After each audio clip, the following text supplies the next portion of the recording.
Hello and welcome to Scottish Independence Podcasts. This is the press conference that the First Minister held when the results of the Supreme Court case were announced. As you may have heard, earlier this morning, the Supreme Court delivered its judgment on the Lord Advocate's reference, seeking clarity on whether or not the Scotland Act 1998 allows the Scottish Parliament to legislate for a referendum on independence. First of all, while I am obviously very disappointed by it, I do respect and accept the judgment of the court. In securing Scotland's independence, we will always be guided by a commitment to democracy and respect for the rule of law. That is a principle, an important principle, but of course it also reflects a practical reality. The route we take must be lawful and democratic for independence to be achieved. And as is becoming clearer by the day, achieving independence is not now just desirable, it is essential if Scotland is to escape the disaster of Brexit, the damage of policies imposed by governments we do not vote for, and the low-growth, high-inequality economic model that is holding us back. However, we must be clear today that the Supreme Court does not make the law, it interprets and applies the law. If the devolution settlement in the Scotland Act is inconsistent with any reasonable notion of Scottish democracy, as now seems to be the case, that is the fault of Westminster lawmakers, not the justices of the Supreme Court. In addressing the implications of today's ruling, it's also important to be mindful of what the court was not asked to decide and therefore what the ruling does not tell us. The court was not asked to decide if there is a democratic mandate for a referendum. The mandate and the parliamentary majority for a referendum is quite simply undeniable. Nor was the court asked if Scotland should be independent. Only the Scottish people can be the judge of that. And it was not asked if there is any democratic means by which Scotland can choose independence. The question the court was asked to decide, indeed the only question the court could reasonably answer, was a narrower one. Would a bill providing for an advisory referendum on independence be within the current powers of the Scottish Parliament? In other words, can the Scottish Parliament legislate for an independence referendum without the prior agreement of Westminster? Now, as we know, the court has answered that question in the negative. It has determined that under the Scotland Act 1998, which of course encapsulates the current devolution settlement, even an advisory referendum asking the question, should Scotland be an independent country, is a matter reserved to the Westminster Parliament. What that means is that without an agreement between the Scottish and UK governments for either a Section 30 order or a UK Act of Parliament to change its powers, the Scottish Parliament cannot legislate for the referendum that the people of Scotland have instructed it to deliver. That is a hard pill for any supporter of independence and surely indeed for any supporter of democracy to swallow. However, as I said back in June when I informed Parliament that the Lord Advocate had agreed to make this reference, it was always the case that in the absence of an agreement with the UK Government, the question of the Scottish Parliament's competence in relation to a referendum would end up in the Supreme Court, if not before legislation, then certainly after any decision by Parliament to pass a bill. So while it is, I think, a statement of the obvious that this is not the outcome I hoped for, it does give us clarity.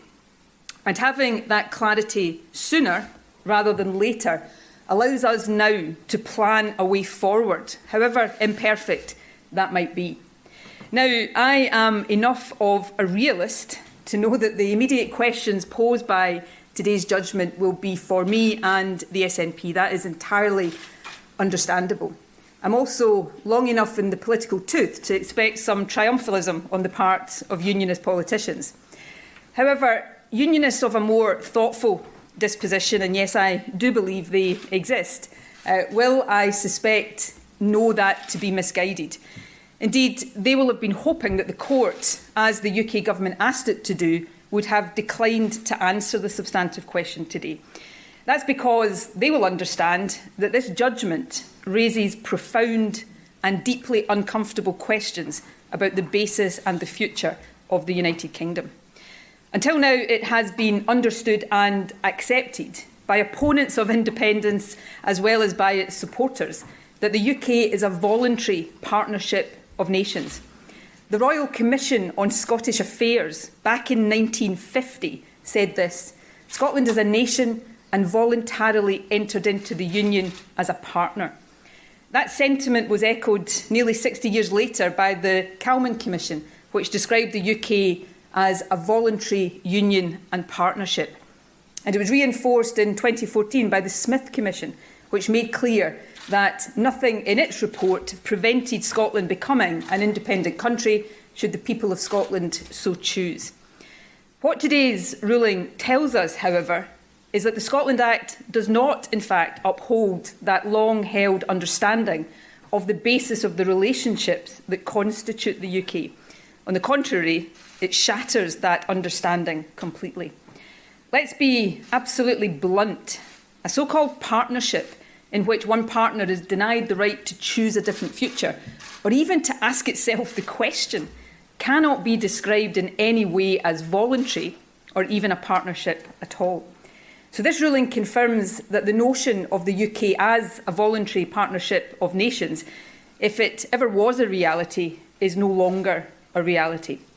And that exposes a situation that is quite simply unsustainable.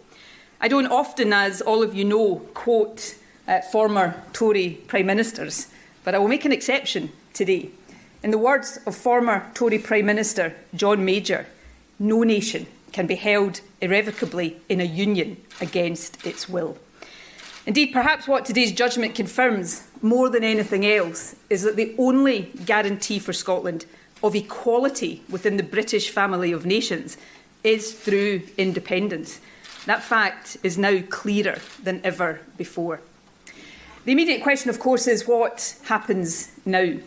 Obviously, I'm making these remarks just a couple of hours after the court issued its judgment. While the terms and import of the ruling are clear, it will still be important to absorb and consider the full written judgment properly. I think it's safe to predict that this will not be my last word on the matter. However, my initial views, building on what I said in June, are as follows.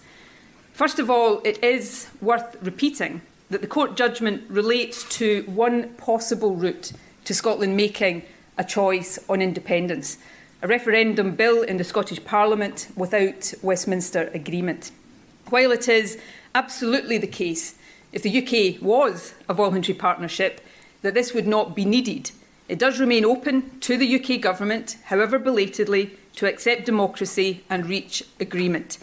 I make clear again today, therefore, that I stand ready at any time to reach agreement with the Prime Minister on an adjustment to the devolution settlement that enables a lawful democratic referendum to take place, a process that respects the right of people in Scotland to choose our future, in line with the clear mandate of the Scottish Parliament, lets politicians make the case for and against independence, and crucially allows the Scottish people to decide.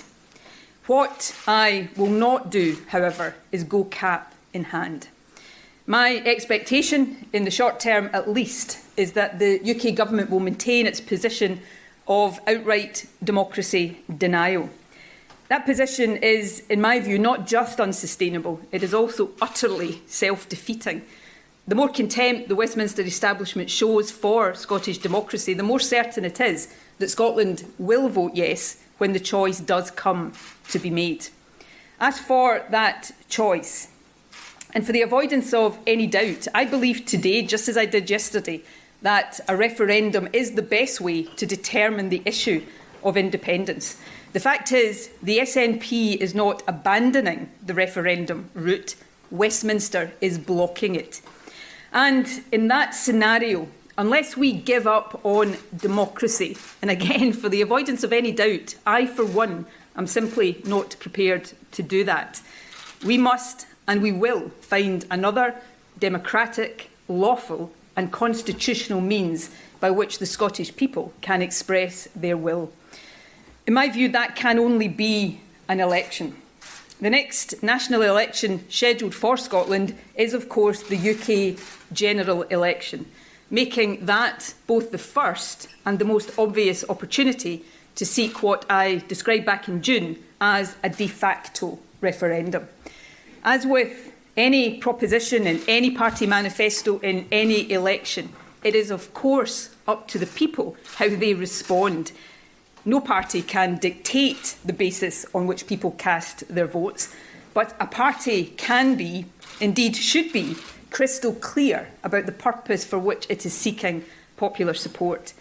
In this case, for the SNP, that will be to establish, just as in a referendum, majority support in Scotland for independence, so that we can then achieve independence. That then is the principle.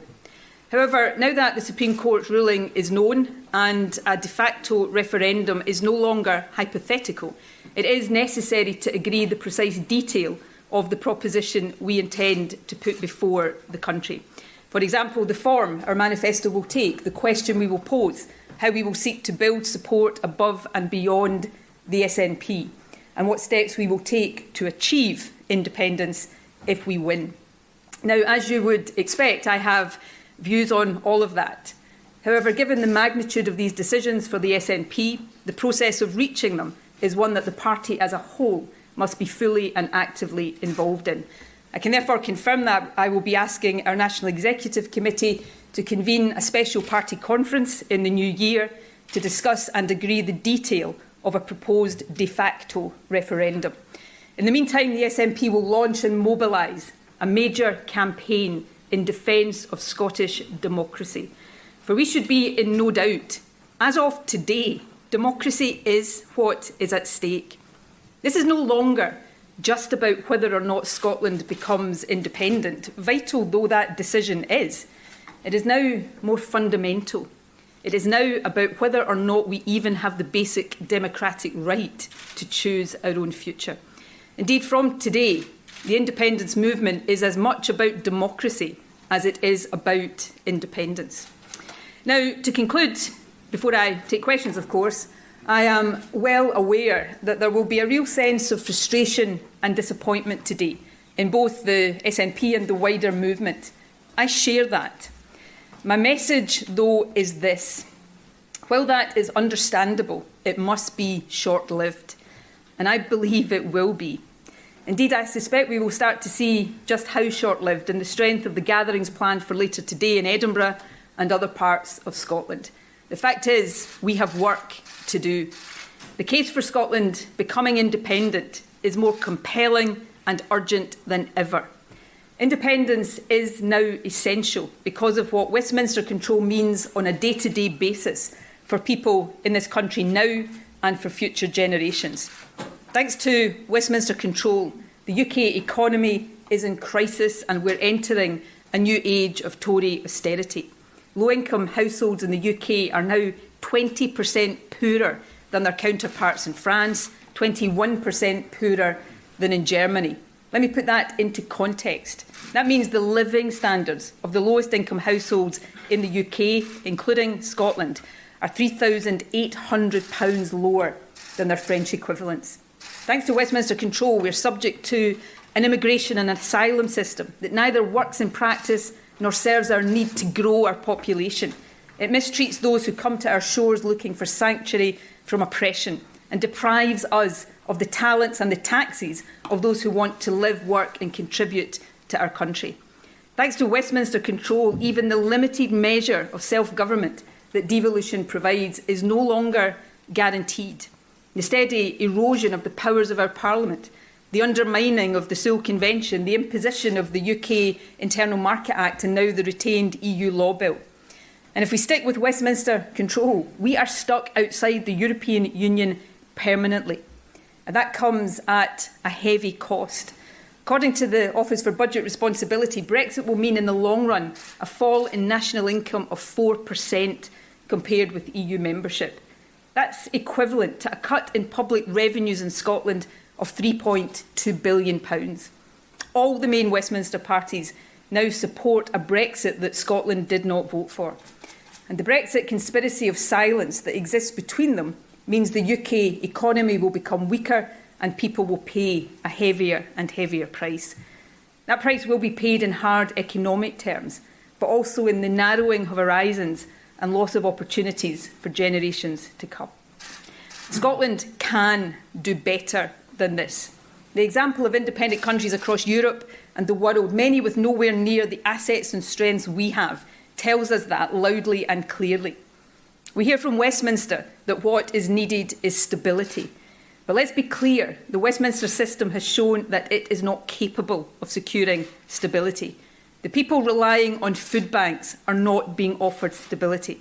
Those across our country afraid to switch on their heating are not being offered stability. The businesses struggling with Brexit are not being given stability. The young people denied the rights and opportunities of EU membership are not being offered stability. A UK model that delivers low growth and low productivity, coupled with sky-high rates of poverty and inequality, does not and never will offer stability. Scotland can do so much better. So yes, of course, this judgment is a disappointment, but it is not one we can or will wallow in. Indeed, getting the judgment now rather than later gives us the clarity we need to plot a definite way forward. Fundamentally, our job in the independence movement today is the same as it was yesterday. It is to persuade a majority of the Scottish people of the fact that independence is the best future for Scotland and ensure a democratic process that allows majority support to be established beyond doubt. That job is not easy, I know. On some days, like today perhaps, it feels more difficult than ever. But nothing, absolutely nothing worth doing is ever easy. There is no doubt whatsoever in my mind that independence will be worth it.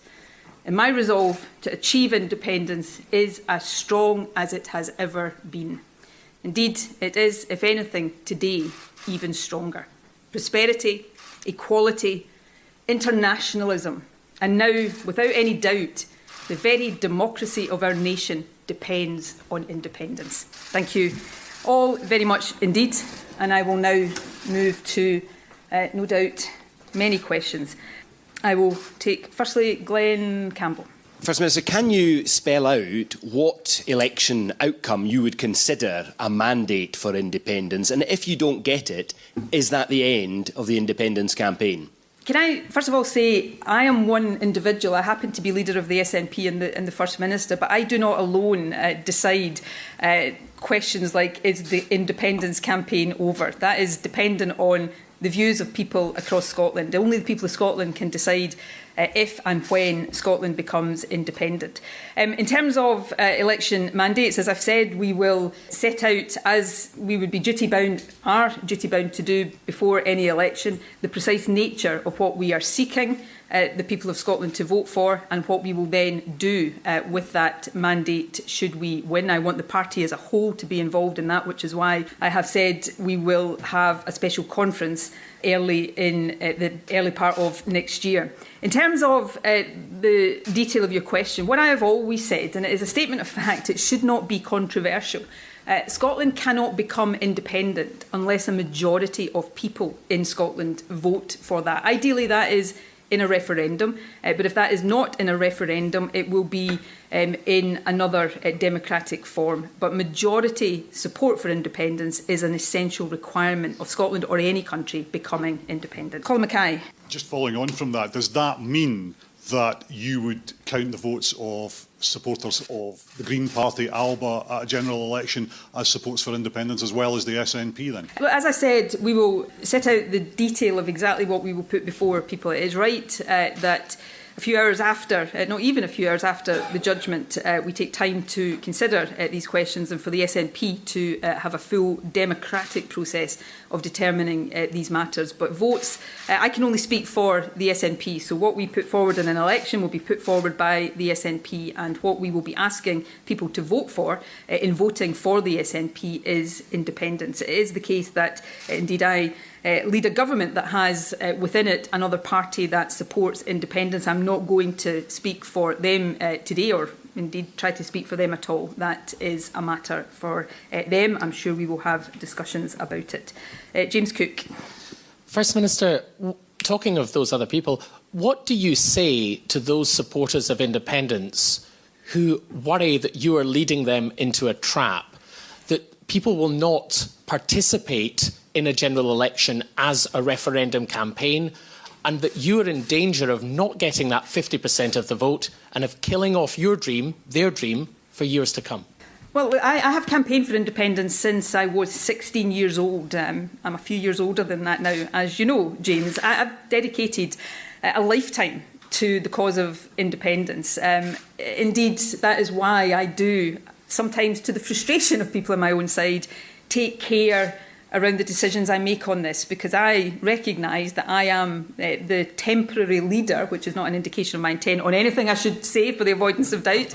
Everybody is temporary in these roles, leader of a movement that is much bigger than I am. So I take great care in the decisions I take. And sometimes that leads people to think that I'm going too slowly or being too deliberative about these decisions. I make no apology for that. I also take decisions in that way because independence is not just about the SNP or the independence movement. It is about the future of the country. On the question, though, people worry that we don't get 50%. If we can't win 50% of the Scottish population's support for independence, we can't be independent. That applies in a referendum, and it would apply in a de facto referendum. That is an essential prerequisite of becoming independent. So anybody who says, oh, we can't do this because we might not win, well, if we can't win, we don't deserve to be independent. And I can't imagine that anybody doesn't grasp that central basic fact of democracy. Seeking to establish that opinion through an election is not my preferred option. If it was my preferred option, I wouldn't have spent so much time and will continue to try to secure an agreed referendum.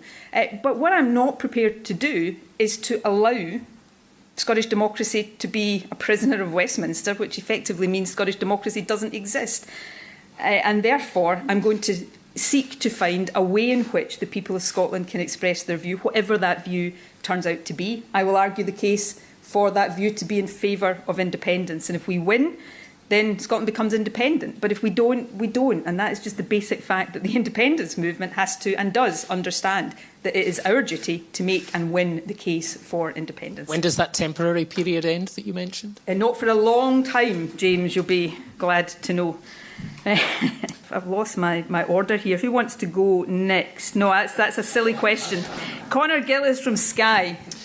First Minister, as you said there, if you don't get 50% of that vote in an independence referendum, then there will be no independence. If some on your own side, within your own party, are not convinced that you will get over the 50% threshold, this is a massive gamble. This is a huge risk, isn't it? I'm going to try to put this simply. Imagine I was standing here right now in the scenario of the Supreme Court having made the opposite decision and said a referendum is within the competence of the Scottish Parliament. I'd be standing here right now, and I would rather be in this position, but I'm not, but I would be standing here right now saying I'm about to introduce legislation for a referendum in October next year.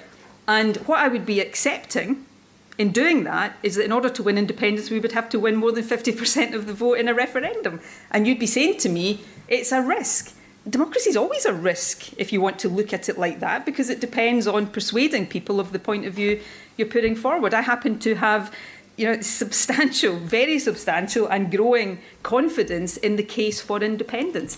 And if we don't have that confidence, then we shouldn't put it forward. I do have that confidence, and I believe the independence movement, of which the SNP is not the only part, but the substantial part, shares that confidence. But it is a fundamental rule of democracy that you have to win support for the case you put forward. And I don't fear that at all.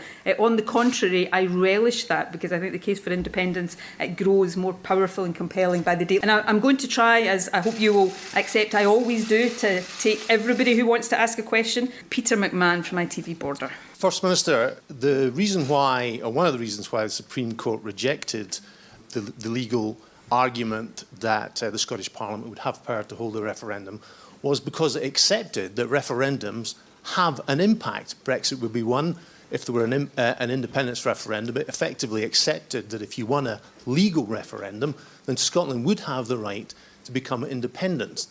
There's no such thing when it comes to a de facto referendum. You accepted yourself that the voters might decide, you can't dictate what's in a de facto referendum. The voters might decide that independence is a lower priority than, say, the cost of living crisis. So how do you answer that? Well, how I answer that, Peter, is if I was standing here saying, yeah, I'm not interested in a referendum, that's not my preferred option, I want to take it to an election, that's my preference, and your argument would be, it would have some force. You're not making an argument, you're putting a question to me, but that argument would have some force. But that's not the position we are in.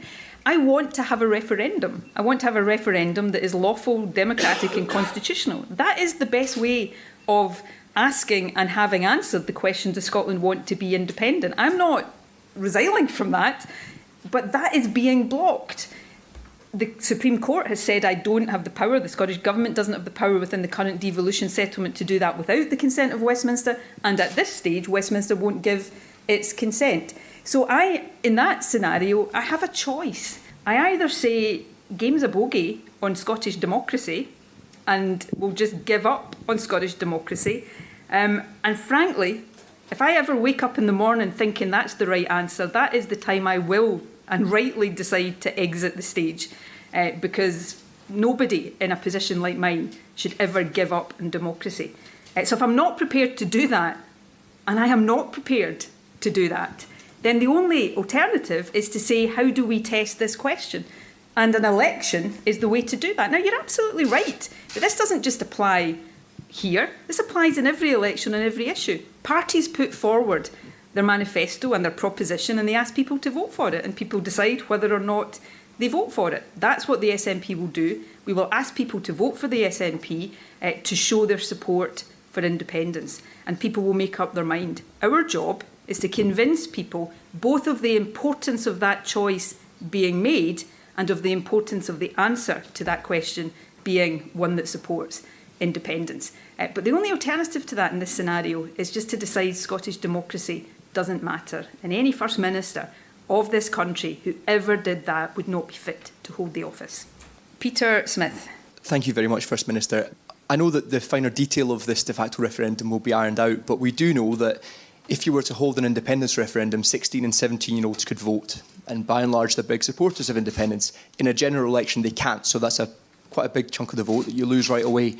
In a de facto referendum, if you do lose, and let's be clear, you've never managed to secure more than 50% of the vote in an election before, there will be a legitimate case to say you had your referendum, you lost, let's move on.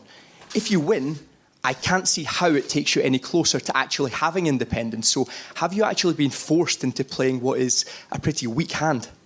Did you listen to my last answer? Well, I did, and I'm trying to... This is not my preferred... Exactly, so hence I wonder if you listened to my question, First Minister. It was, have you been forced into playing a weak hand? Has Westminster decided to try to block Scottish democracy? By the Supreme Court, have you been forced into playing a weak hand? The Supreme Court has interpreted a Westminster law that seems to say Scottish democracy on this question is blocked. So is it a stronger... Not for me, per se, is it a stronger position for Scotland overall to have democracy accepted and to have a referendum for which there is a majority? If we have a situation where the mandate, the majority in the Scottish Parliament to have a referendum is not respected and blocked, then I come back to this essential, I either give up on Scottish democracy or find another route. Is that route perfect?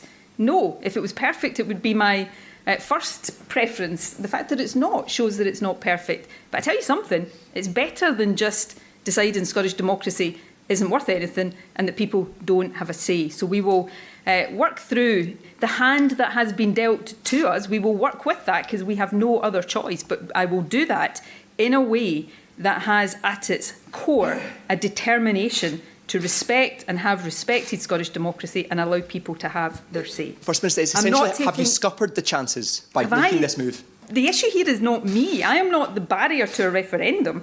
If there's a barrier to a referendum, it is the law and the attitude of the Westminster Government. On the question, would things have been fine if we just hadn't asked the Supreme Court? There was never any route, and I've said this in June, I've said it again today, because of the, let's put it mildly, the difference of opinion prior to today on this question, could the Scottish Parliament legislate without Westminster consent? There was never any route to a referendum on that basis that didn't run through the Supreme Court.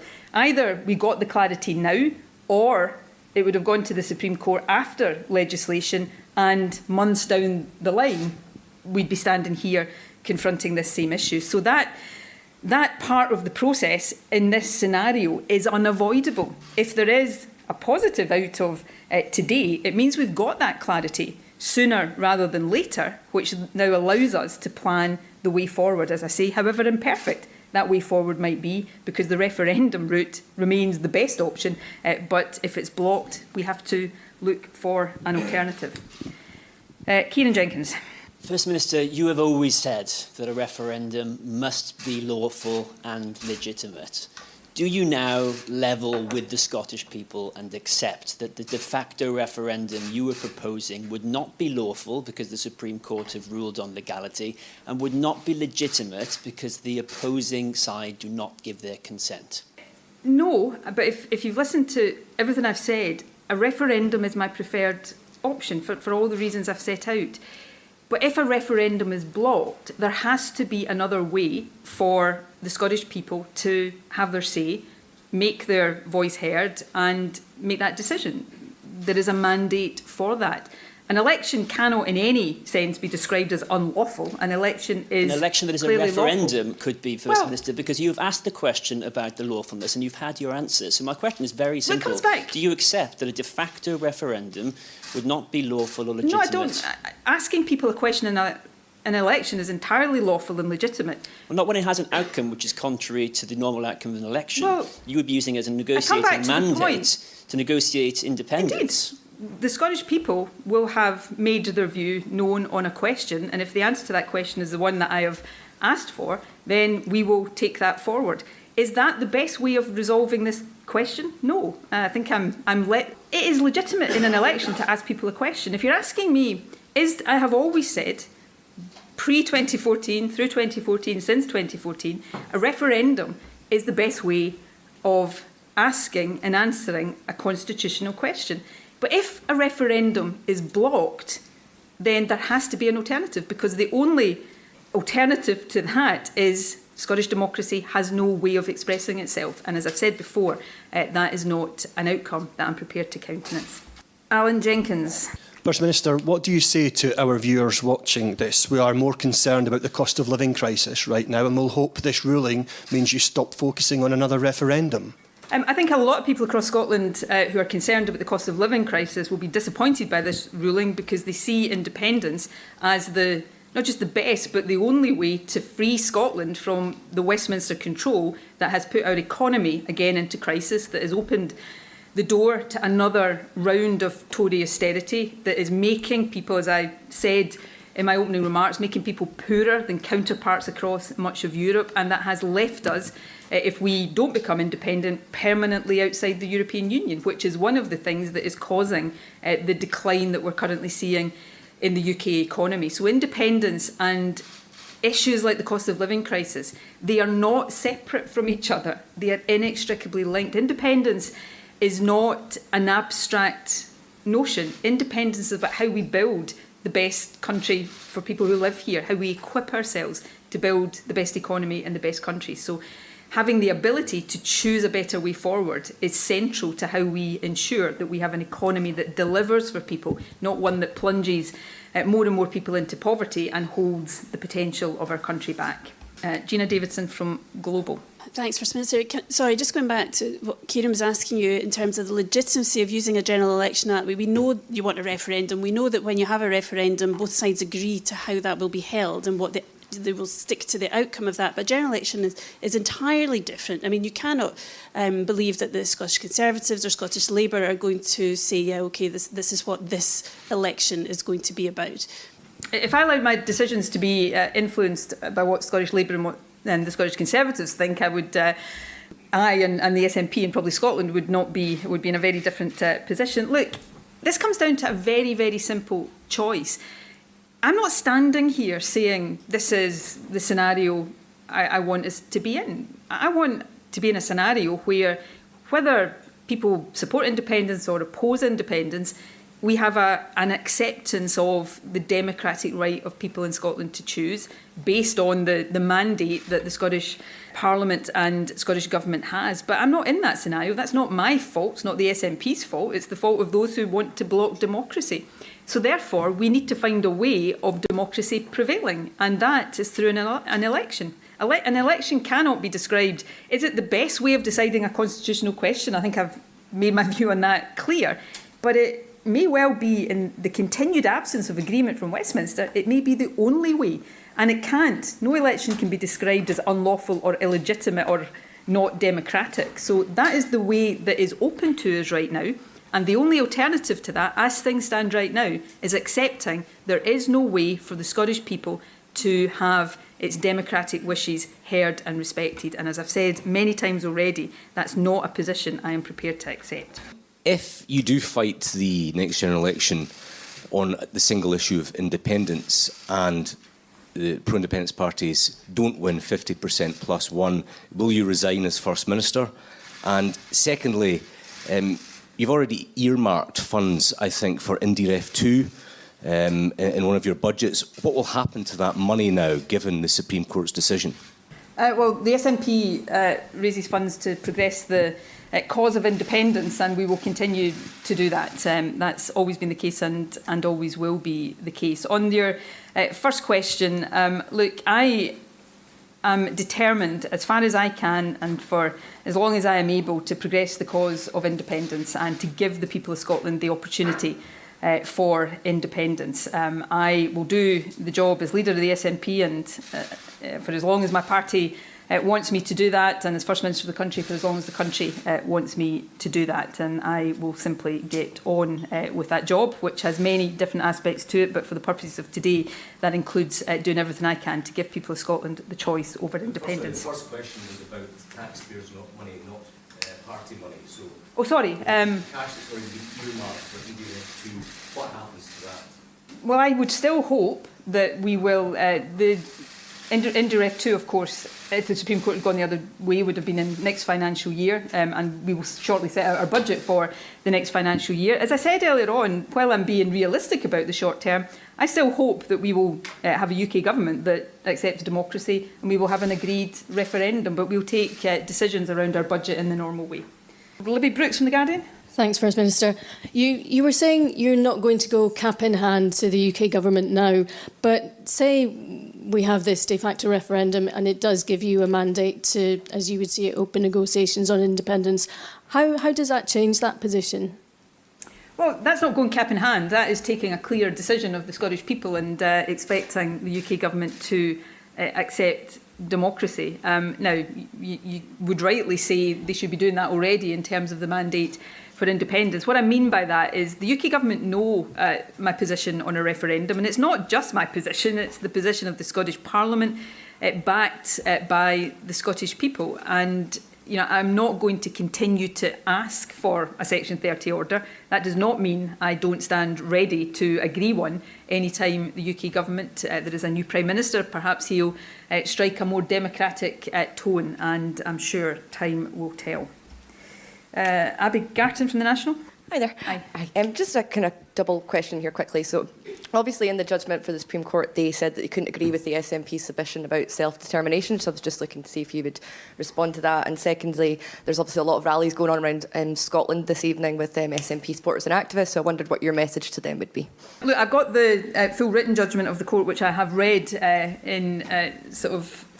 very quickly before coming here. Obviously, I'll look at the full written judgment in more detail. Obviously, I heard what Lord Reid said this morning in relation to that. Look, self-determination is an accepted part of international law. I think, and this is where I need to study the written judgment, he was referring to the principles around interpretations of statute. But I think and hope that even the opponents of Scottish independence accept the principle of self-determination. To people gathering peacefully across Scotland today, I wish them well. I know there will be a gathering outside the Scottish Parliament, so maybe I'll get the opportunity to say hello to some of them later on. This is now as much a democracy movement as an independence movement. It is about Scotland's right to choose our own future, and I know that there will be many people who want to make their voice heard on that today, and I think we will see the real spirit of the independence movement, not just in these gatherings today. I'm sure we will see it there, but in the days, weeks and months to come. Kieran Andrews from The Times. Thanks, First Minister. Just coming back to Paul's point, the Scottish Government is currently producing policy papers for an independent Scotland that are taxpayer-funded, civil service developed. How much will they feed into the SNP's vision for a general election de facto referendum? Well, the SNP's election campaign will be for the SNP, and that's always the case. But of course, as I said here, it is still, however realistic we may be in the short term, it is still our view that the UK government's position is not sustainable in the long term, and we will continue to hope that we will see an agreed referendum, and the Scottish Government will continue to prepare, as we have been doing, for that, as of course we are elected with a clear mandate to do. Neil Pooran from the PA. Thanks, First Minister. How did you decide that a de facto general election was the way forward? I know that one of your MPs, Angus MacNeil, feels that de facto Holyrood referendum would be a better option. The next scheduled election in Scotland, as national election, as is the case across the UK, is the next UK general election. Obviously, we don't know exactly what date that will be. I suspect for reasons not related to independence, it is likely to be towards the end of 2024, not much before that. So that's the next and I think the best opportunity to put this case, given that we had hoped to have an independence referendum next October. Look, I want the SNP to be fully involved in the decision making around this. This is a big decision to decide the way forward. I have strong views on these matters, but I lead a democratic party, and I want the party to have the opportunity at the special conference I spoke about, but in the run-up to that, in branches and constituencies and regional organisations across the country. So any member, whether they're an elected member or not, has the opportunity to put forward ideas and suggestions. Tom Gordon from the Herald. Thanks, First Minister. Earlier on, when you were referring to a de facto referendum, you said, if we win, then Scotland becomes independent.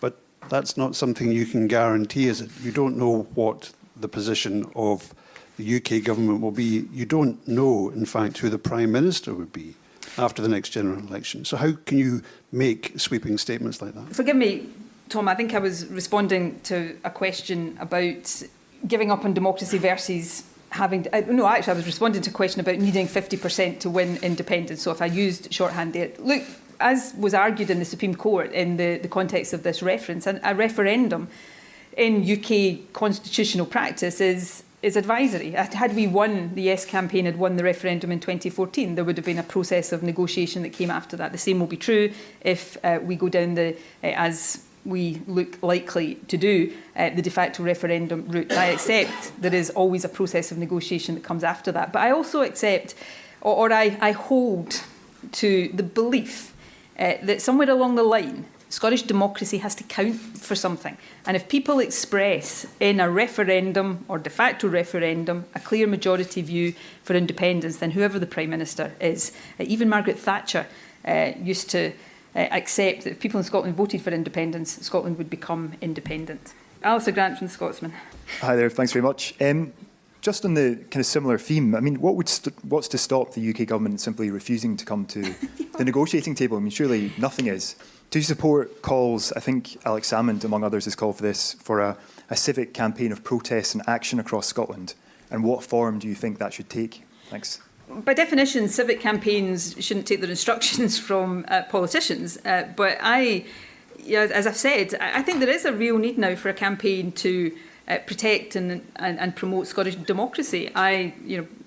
any campaign that had my support or involvement in any way, shape or form would be peaceful, democratic and represent the best of civic society. I think you'll start to see that take shape this afternoon in places across the country, including at the Scottish Parliament. And I think that is something that, yes, should not only be encouraged, but is necessary now as we not just debate independence, but make sure that we are putting Scottish democracy absolutely at the forefront. In terms of your first question, you know, it's always possible for you guys, and you will do it. You do it regularly, and you will continue to do it, as is I accept. Ask me, what do you do if Westminster continues to deny democracy? And, you know, sooner or later, that's a question that really has to be pinned not on me, but on Westminster politicians.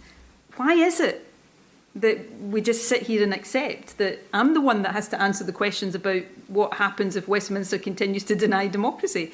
I don't know if any Westminster politician is doing a press conference of this nature today, any UK government politician, but if they are, I hope that's a question that will be asked of them as firmly and as resolutely and as regularly as it is understandably being asked of me. That's the problem we face here, is a Westminster denial of democracy.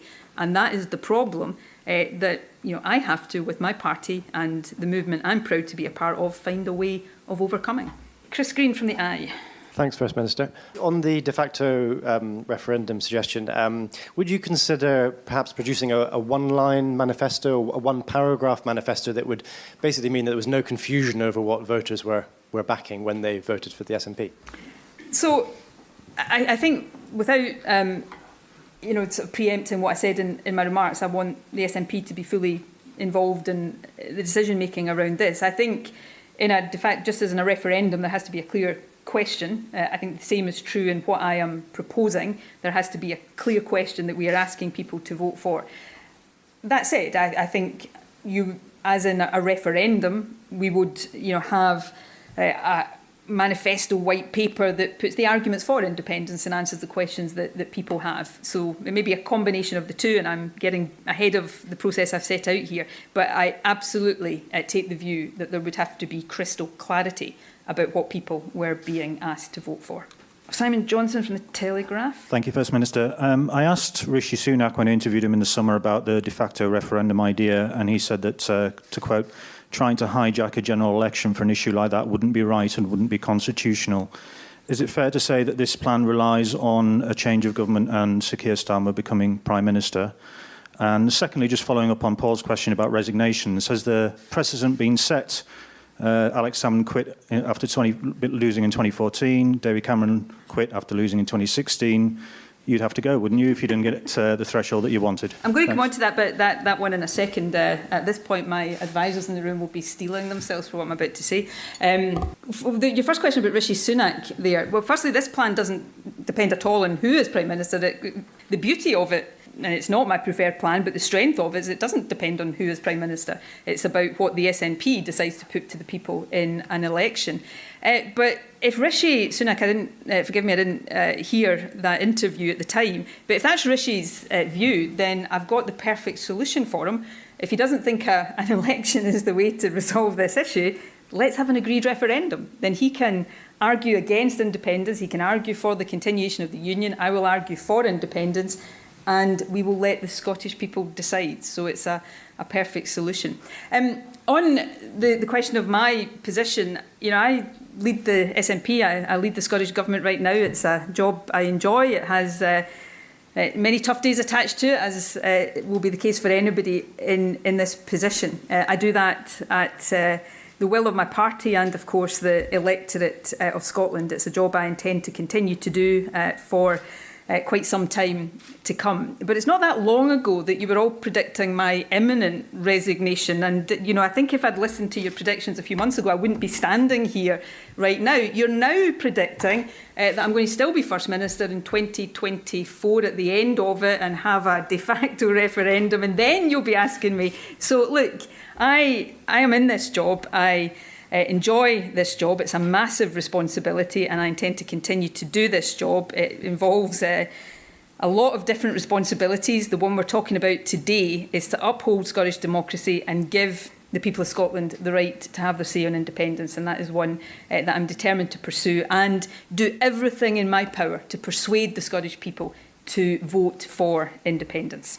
Rory Gilmer from Holyrood Magazine. Thanks, First Minister. If you lose a de facto referendum, could you rule out a second one in another election? Look, without going back on what I said earlier on, even though I don't plan to demit office anytime soon, I'm not going to be First Minister forever and ever and ever. Okay, we can probably agree on that. I can't tie the hands of governments and First Ministers that come after me, and nor do I have the right solely to decide when Scotland can stop talking about or wanting to be or deciding to be independent. That's not for any one politician to do. No politician gets to single-handedly decide the future of a country. That's why a referendum is actually so important, because it is about the Scottish people making that decision. So I will focus on seeking to do what I can to give people in Scotland that choice. I would like that to be in a referendum, an agreed referendum as in 2014, but if not, I will focus on giving them that choice in another lawful, constitutional and democratic way. Lukanya Mayanda from the FT. Good afternoon, First Minister. Sorry if it sounds a bit like repetition, but well, as you said, I think most people have understood that this ultimately is a political rather than a legal question. So is it fair to say, you're basically back to square one, because even if you do win that election in 2024 on that single question, there isn't really a legal way to give it legal force, is it, for implementation? I would agree broadly with your first comment there, that while we're talking here today about the ruling of a court, the highest court in the land, fundamentally, of course, these are political decisions for governments and ultimately for the people of Scotland.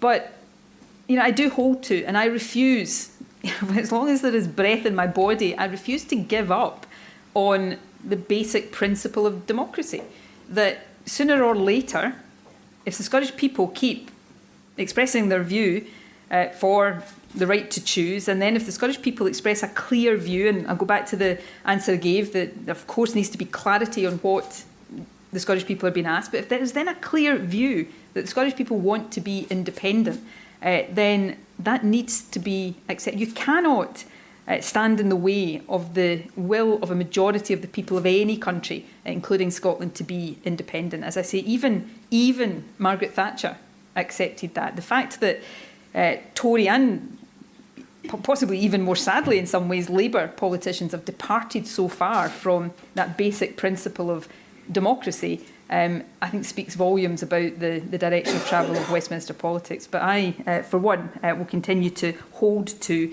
that important principle. Rachel Watson from The Sun. Thank you, First Minister. Nearly all schools in Scotland are going to close tomorrow with teachers striking. Can you tell us if you're doing anything personally today to intervene and try and stop that? And with NHS strikes, given that you're here today talking about independence and a potential referendum? Thanks, Rachel. Firstly, I didn't pick the date of the Supreme Court judgment. That was the Supreme Court's decision. That's not a criticism, incidentally. So I'm here today because I think you would all have had something to say if I hadn't come here to answer your questions on this issue. There was a renewed offer made to Scottish teachers yesterday. I know that has been responded to. There is an offer on the table for Scottish teachers, and I applaud the work our teaching profession do. Nobody wants to see industrial action. The offer that is on the table for the teaching profession would result in, since 2018, a pay rise for teachers of over 20%. In the current climate, particularly the financial constraints of the Scottish Government, I think that is a fair and reasonable offer, and hope it is one that the teaching profession will give due consideration to.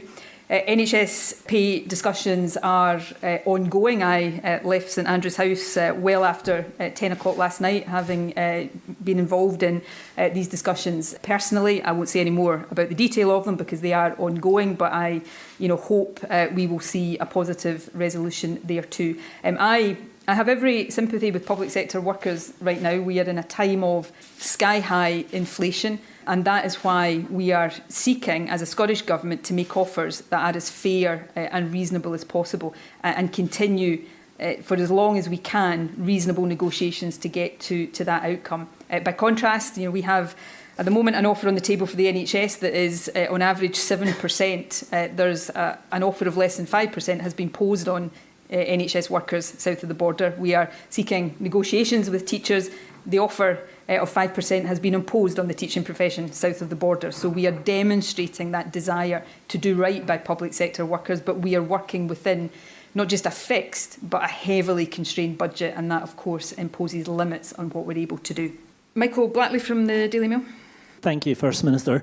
Can you be open and transparent with Scottish taxpayers and tell them how much of their money has been used on this Supreme Court case?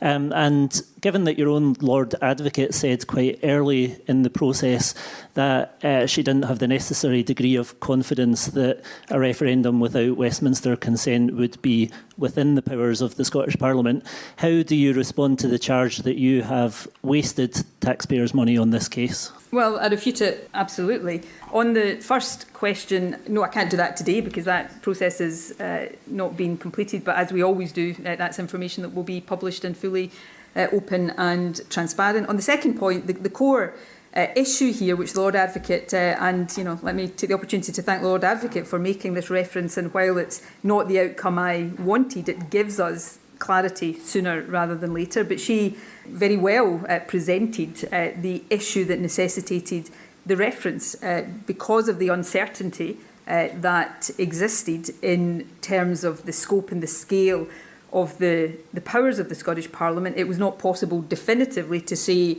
either that it was within or out with the competence of the Scottish Parliament. That is entirely the reason for asking for a definitive judicial determination. And in fact, the UK government tried to persuade the court not to ask that, to say that they didn't have the jurisdiction, and I thought Lord Reid was pretty firm that it was something of national importance that the court should and did rule on. So in that sense, the decision of the Lord Advocate, because it was her decision, albeit at my request, the decision of the Lord Advocate to seek this ruling in the sense of getting clarity has absolutely been vindicated. Justin Bowie from DC Thomson. Thanks, First Minister. Obviously, you want to take a de facto referendum as a green light to begin independence negotiations. But if you were to succeed in a de facto referendum, would you take a legal referendum as a compromise if the UK government were to offer that? And one other question, how would the kind of actual election kind of process go in terms of TV interviews and debates? Would you refuse to discuss any other issue besides independence, or would you still kind of talk about education in schools and any other issue that might come up? Independence is about hospitals and schools and the cost of living and the economy, so those issues will be central to the argument for Scotland becoming independent. On the first question, forgive me, Justin, if I'm understanding your question right, I don't see an agreement to have a referendum, if that is possible to reach as a compromise. I think that's the best option. I said I stand ready to reach an agreement with the UK government on the terms of a referendum at any time, and that would be the best way of proceeding. But if that continues to be blocked, then asking people the question in an election becomes the only option that is available, other than giving up in democracy, which I think you've probably got the message by now I'm not keen on doing. I think I have taken everybody who was on my list, but if I've missed anybody, can you? No. In that case, thank you all very much for your attendance. Thanks for listening. We have a new episode out every Friday, and if you miss any, catch up on our website, podcasts.independencelive.net. Bye now.